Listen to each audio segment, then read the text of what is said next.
저는 죄송하단 말, 이제 그만하고 싶습니다. 제가 뭘 그렇게 잘못했는지 모르겠어요. 사무실 한쪽 구석, 여느 때처럼 말없이 일만 하던 김지연이 입을 열었습니다. 모두가 놀란 눈으로 그녀를 바라봤죠.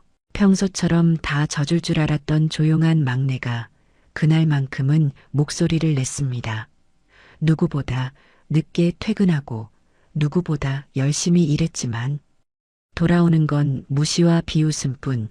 그래도 참고 참고 또 참아온 이 젊은 여직원이 드디어 입을 연 겁니다. 이 순간은 그녀 인생의 전환점이 됩니다.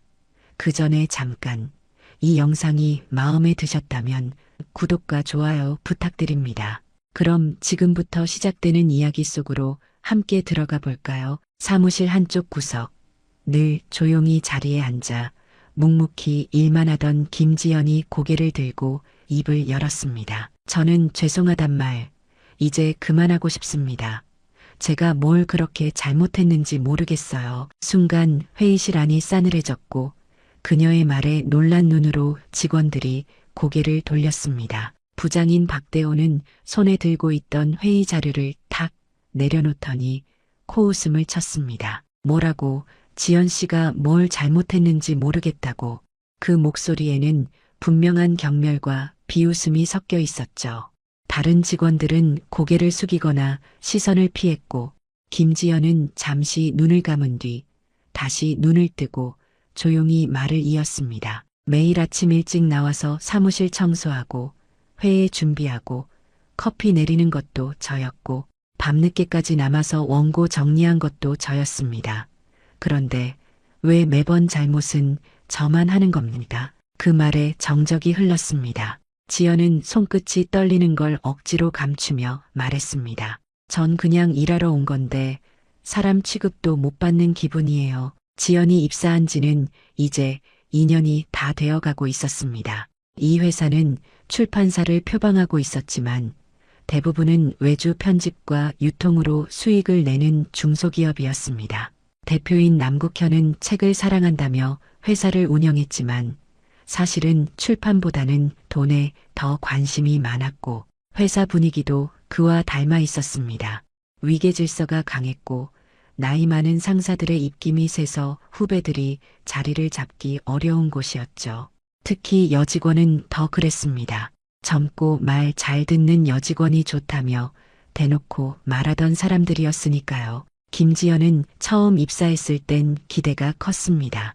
대학 때부터 책을 좋아했고 학보사 편집부 활동도 했던 터라 이 일에 진심이었습니다. 하지만 회사에서 그녀는 막내 여직원이라는 이름으로만 불렸고 하루 종일 커피 심부름과 복사, 점심 도시락 주문에 시달려야 했습니다. 이따금 출판 기획회의에 참여해도 지연 씨는 그냥 듣기만 해요라는 말이 돌아왔고 그녀의 의견은 번번이 묵살됐습니다. 그래도 지연은 포기하지 않았습니다. 새벽같이 출근해 미리 원고를 읽고 선배들이 놓친 맞춤법도 고쳐두며 작은 일부터 차곡차곡 쌓아갔죠. 그러나 그런 노력은 눈에 보이지 않는 법이었습니다. 그러던 어느 날 팀장인 박대호가 실수한 문서를 김지연 탓으로 돌리며 공개적으로 호통을 쳤고 그 자리에서 결국 지연이 터진 겁니다. 말없이 참기만 하던 지연의 고백은 단지 눈물 섞인 항변이 아니라 오래도록 쌓인 모멸감과 억울함의 분출이었습니다. 제가 뭘 그렇게 잘못했습니까? 왜 저는 늘 틀린 사람이 되어야 합니까? 말이 끝나자 모두가 침묵했고 그 순간 지연의 눈가엔 한 줄기 눈물이 맺혔습니다. 하지만 이번엔 닦지 않았습니다. 오히려 눈을 똑바로 뜨고 회의실을 빠져나왔습니다. 그날 이후 회사 안의 공기는 묘하게 달라졌습니다. 김지연은 말을 줄였고 조용히 자신의 일만 했습니다. 대신 더 이상 부당한 심부름을 받아들이지 않았고 자신이 맡은 업무에만 집중했죠. 동료들은 수군거리기 시작했고 박대호는 말은 안 했지만 그날 이후 김지연을 피했습니다. 하지만 김지연은 마음속으로 다짐하고 있었습니다. 나는 절대 여기서 꺾이지 않는다. 반드시 내 손으로 증명해 보이겠다. 이제 그녀의 싸움은 조용히 시작되고 있었습니다. 김지연은 자신이 할 수 있는 최선을 다하고 있었습니다. 하루에 커피를 몇 번이나 타는지 종일 복사기 앞에 서 있다가도 퇴근할 땐 누구보다 늦게 나오는지 누군가는 봐주기를 바랐지만 아무도 보지 않았습니다. 자신의 이름으로 된 업무는 없었지만 분명 그 손이 닿은 흔적은 회사 곳곳에 남아 있었습니다. 그걸 알아주는 사람은 없었지만요. 그러던 어느 날 회사에 새로운 인물이 들어왔습니다. 김희서라는 이름의 신입사원이었죠. 대형 출판사 인턴 경력에 명문대 출신이라는 스펙까지 입사 첫날부터 모두의 관심을 받았고 팀장 박대호는 대놓고 김희서를 우리 팀에 기대주라며 감쌌습니다. 김지연에게는 형식적인 소개 한마디도 없었죠. 김희서는 처음부터 지연을 불편하게 대했습니다. 인사를 해도 건성으로 받고 자기가 해야 할 일을 지연에게 떠넘기기 일쑤였습니다. 지연 씨, 이거 잘 몰라서 그런데 대신 해줄 수 있어요. 그 말 속엔 고마움도 부탁도 없었습니다. 마치 당연하다는 듯한 태도. 그리고 얼마 후엔 지연이 건넨 자료를 다시 던지며 말했죠. 이건 너무 감각이 없잖아요. 요즘 트렌드를 몰라도 너무 모르시네. 주변에선 웃음소리까지 터져나왔고 지연은 입술을 꾹 깨물었습니다. 그날 이후로도 김희서는 사사건건 지연의 의견을 무시했고 회의 시간마다 그녀를 민망하게 만들었습니다. 심지어는 사적인 모임에서까지 지연을 비꼬며 이야기했다는 소문까지 들려왔습니다. 김지연은 그런 말들에 하나하나 상처를 받으면서도 꾹 참고 있었습니다. 자신이 변명하면 예민한 사람이 될까봐 참고 또 참았죠. 하지만 그럴수록 상황은 더 나빠졌고 자신의 자리가 점점 사라지는 것 같았습니다. 출판기획회의에서조차 이제는 아예 말 한마디 꺼내지 못하게 되었고 사내 시스템에 올라가는 편집 작업도 김희서 위주로 분배되었습니다. 이번엔 김희서 씨가 맡아서 정리하는 걸로 하자. 대표 남국현이 그렇게 말했을 때 지연은 그저 고개를 끄덕이는 수밖에 없었습니다. 그러던 중 회사에 중요한 기획이 떨어졌습니다. 유명 작가의 신작이었고 이번 프로젝트를 통해 해당 작가의 후속 시리즈 판권까지 확보할 수 있다는 말에 모두가 들떴습니다. 그런데 그 기획 책임자가 김희서로 결정됐다는 소식이 들려왔습니다. 젊은 감각이 필요하니까 대표의 말이었지만 그 말은 김지연을 부정하는 말이기도 했습니다. 김지연은 고개를 숙인 채 조용히 앉아 있었습니다. 그 순간에도 머릿속은 복잡했습니다. 어떻게든 기회를 만들고 싶었지만 자신에겐 아무런 발언권조차 없다는 사실이 뼈아팠습니다. 밤늦게까지 회사에 남아있던 날, 지연은 홀로 사무실에 앉아 있었습니다. 어둠 속 컴퓨터 화면만이 불을 밝히고 있었고 손에는 누렇게 바랜 노트 한 권이 들려 있었습니다. 그 안엔 그녀가 수년간 스크랩하고 정리해온 출판 아이디어가 빼곡히 담겨 있었습니다. 누군가에게 보여줄 기회조차 없었던 노트. 지연은 조용히 그걸 바라보다 다시 컴퓨터 앞에 앉았습니다. 그리고 천천히 오래도록 생각해왔던 한 편집 기획안을 타이핑하기 시작했습니다. 아무도 시키지 않았지만 누군가에게 보여줄지도 모르지만 그녀는 그날 새벽까지 손을 놓지 않았습니다. 그녀는 알고 있었습니다. 기회는 스스로 만들어야 한다는 것을. 이제 그녀에겐 물러설 곳도 기대할 사람도 없었습니다. 그래서 스스로 움직여야 했죠. 그 작은 움직임이 앞으로 다가올 큰 변화의 씨앗이 될 줄은 그땐 그녀 자신도 몰랐습니다. 며칠 뒤 회사 안엔 긴장감이 감돌고 있었습니다. 김희서가 맡았던 유명 작가의 신작 편집이 엉망이라는 소문이 퍼졌기 때문이죠. 교정이 덜 된 채로 넘겨진 초고, 맞춤법은 기본이고 문단 구성도 뒤죽박죽이었습니다. 작가 측에서 불만을 제기했고 그 소식은 대표 남국현의 귀에도 들어갔습니다. 이게 뭐야? 이 상태로 출간한다고 넘긴 거야. 대표는 화가 난 얼굴로 편집부 사무실로 들어와 소리쳤고 김희서는 변명하듯 말했습니다. 시간이 부족했고 선배님들이 도와주질 않아서요. 그 말은 사실상 책임을 회피하기 위한 방패였습니다. 김지연은 그 자리에 앉아 조용히 상황을 지켜봤습니다. 대표의 시선이 편집부를 훑더니 김지연에게 멈췄습니다. 지연 씨, 이거 며칠 안에 다시 정리할 수 있겠어요? 갑작스런 지시에 사무실 안이 술렁였고 김희선은 당황한 듯 고개를 획 돌렸습니다. 대표님, 지연 씨는 이런 프로젝트 맡아본 적도 없잖아요. 지금은 무리예요. 하지만 남국현은 더 이상 김희설을 신뢰하지 않는 눈치였습니다. 다른 사람 없잖아. 이 작가 놓치면 회사에 큰 손해야. 지연 씨 할 수 있겠어요. 김지연은 잠시 숨을 들이마신 뒤 고개를 끄덕였습니다. 네, 해보겠습니다. 그 말은 짧았지만 묵직했습니다. 그 누구도 그녀가 이 일을 해낼 거라 기대하지 않았고 심지어 일부 직원은 실패를 예상하며 뒤에서 수군댔습니다. 하지만 김지연은 그런 시선에 흔들리지 않았습니다. 회사에 남겨진 그날 밤부터 그녀의 싸움은 다시 시작됐습니다. 밤 11시 모두가 퇴근한 사무실에 혼자 남아 책상 앞에 앉은 김지연. 형광등 아래 희미한 조명 속에서 그녀는 초고의 첫 페이지부터 다시 읽기 시작했습니다. 줄마다 빨간 펜으로 고치고 단어 하나하나에 집중하며 매만졌습니다.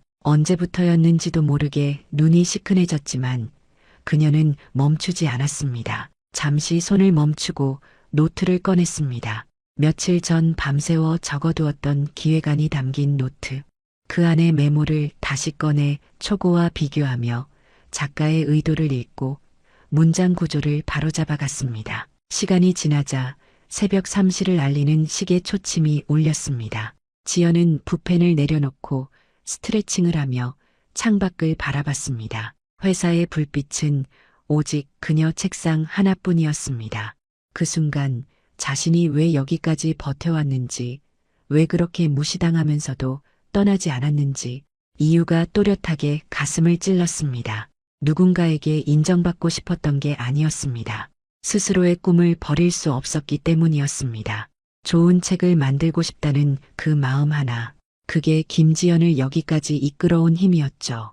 그날 이후로 김지연은 매일같이 새벽까지 초고와 씨름했습니다. 점심시간도 반납하고 동료들이 퇴근한 후에야 늦은 컵라면으로 끼니를 때우며 작업을 이어갔습니다. 오탈자 하나, 흐름 하나까지 꼼꼼히 체크하고 작가의 과거 작품들을 다시 읽으며 일관된 문체를 유지하려 노력했습니다. 그녀의 편집 파일은 매일 새롭게 저장되었고 그 안엔 피와 같은 시간이 녹아 있었습니다. 일주일 후 대표는 중간 보고를 위해 김지연을 불렀습니다.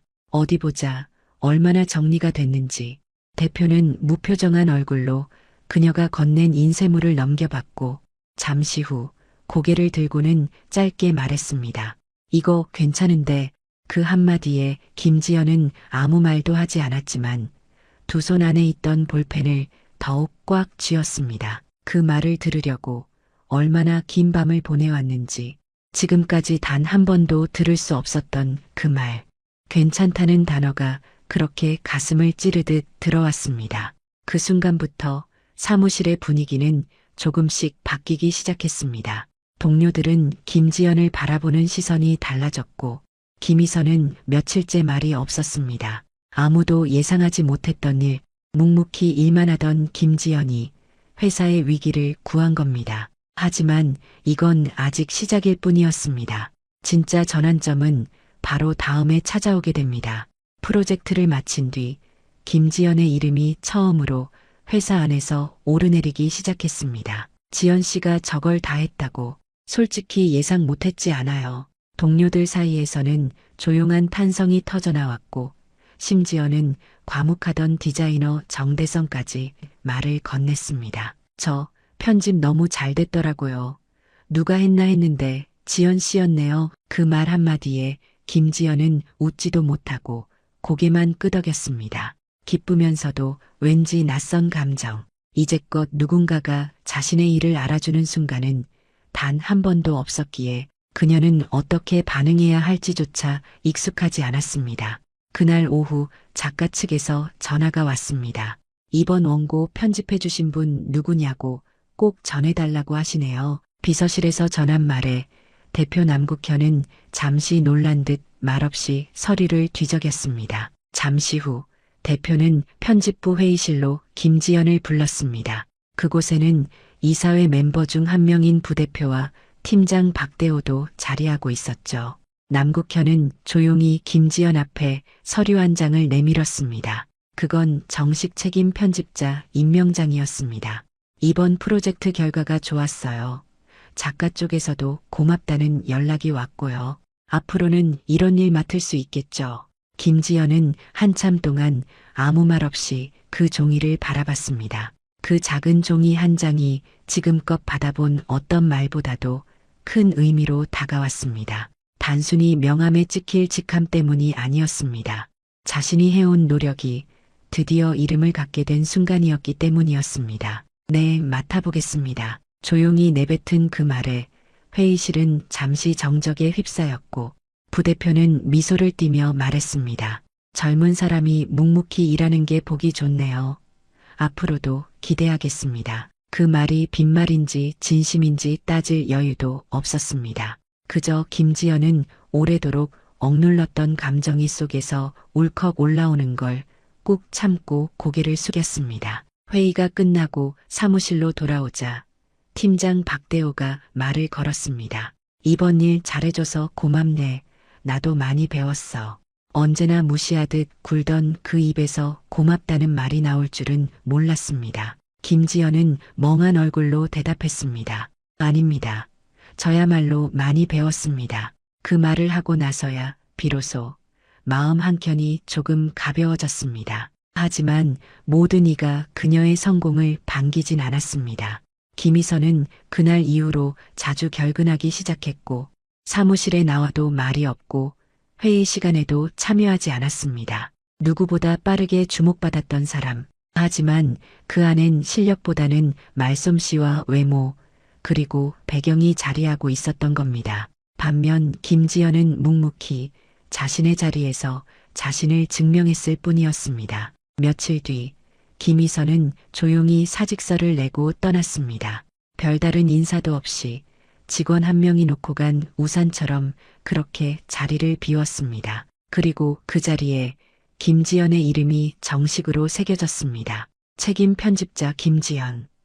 그 단어들이 붙은 책상 위에서 그녀는 깊은 숨을 내쉬었습니다. 집으로 돌아가는 길, 버스 창밖으로 스쳐 지나가는 풍경들이 조금 다르게 느껴졌습니다. 빛이 바랬던 거리, 늘 회색 같던 도시. 하지만 그날따라 작은 간판 하나, 골목에 따뜻한 불빛 하나까지도 선명하게 들어왔습니다. 자신이 바꾼 건 단지 직함 하나가 아니라는 걸 김지연은 알았습니다. 그건 스스로에 대한 믿음, 그리고 버티고 살아낸 시간들이 만들어낸 결과였기 때문입니다. 그날 이후로 김지연의 하루는 이전과는 확연히 달라졌습니다. 이젠 더 이상 누군가의 보조도 말 잘 듣는 막내도 아니었습니다. 회의 테이블 한쪽에 조용히 앉아있던 자리에서 이젠 회의를 주도하고 프로젝트를 이끌며 의견을 내는 책임자의 자리에 앉게 된 겁니다. 사람들의 눈빛도 달라졌습니다. 이전엔 눈도 마주치지 않던 선배들이 먼저 말을 걸고 후배 직원들은 그녀의 조언을 구했습니다. 하지만 그 변화 속에서도 김지연은 들뜨지 않았습니다. 여전히 아침 일찍 출근했고 누구보다 늦게 퇴근했으며 업무가 끝나면 집으로 돌아가 병든 어머니의 약을 챙기고 동생의 학비 걱정을 해야 했습니다. 직장에서의 인정은 큰 힘이 되었지만 그녀에게 삶은 여전히 현실과 마주한 전선 같았습니다. 한 달쯤 지났을 무렵 사내에 새로운 기획 공모가 열렸습니다. 대표 남국현이 사내 분위기를 살리기 위해 직원들의 아이디어를 받아 책을 기획해보자는 취지였습니다. 많은 직원들이 흥미를 가지긴 했지만 실제로 제대로 된 기획안을 제출하는 사람은 없었습니다. 그런데 김지연이 정성스레 준비한 기획안이 회의에서 공개되었고 대표는 원고를 훑어보며 고개를 끄덕였습니다. 이거 괜찮네요. 이대로 한번 추진해보죠. 지연의 기획은 서민들의 이야기를 담은 인터뷰북이었습니다. 이 시대의 보통 사람들의 목소리를 담자는 아이디어였고 그 속엔 그녀의 아버지, 어머니, 이웃 할머니의 삶에서 우러난 이야기들이 녹아 있었습니다. 지연은 늘 책을 좋아했지만 그 안에서 사람 냄새를 맡고 싶어 했습니다. 지식이 아니라 삶이 느껴지는 이야기.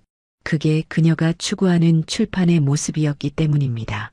프로젝트는 승인되었고 김지연은 직접 길거리에서 사람들을 만나 인터뷰를 하고 낯선 목소리들을 글로 엮어내기 시작했습니다. 처음엔 어색하고 힘들었지만 사람들의 진솔한 이야기를 들을 때면 그녀는 자신이 편집자라는 사실에 다시 한번 감사하게 됐습니다. 말수적은 구두장이 할아버지, 폐지를 줍는 노부부, 그리고 홀로 아이를 키우는 싱글맘. 그들의 이야기는 책의 문장이 되어 살아났고 지연은 그 문장 하나하나를 정성껏 손질해 나갔습니다. 몇 달 후 책이 세상에 나왔고 생각보다 반응은 뜨거웠습니다.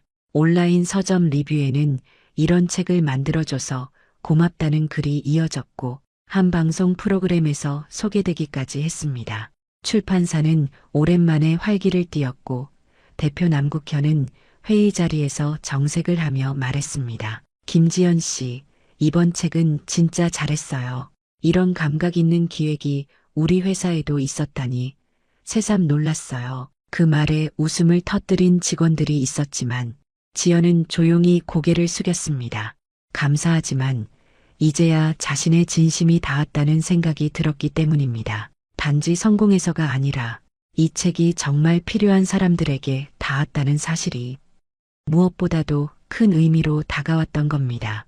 책 출간 이후 김지연은 더 많은 일들을 맡게 되었고 업계에서도 그녀의 이름이 조금씩 알려지기 시작했습니다.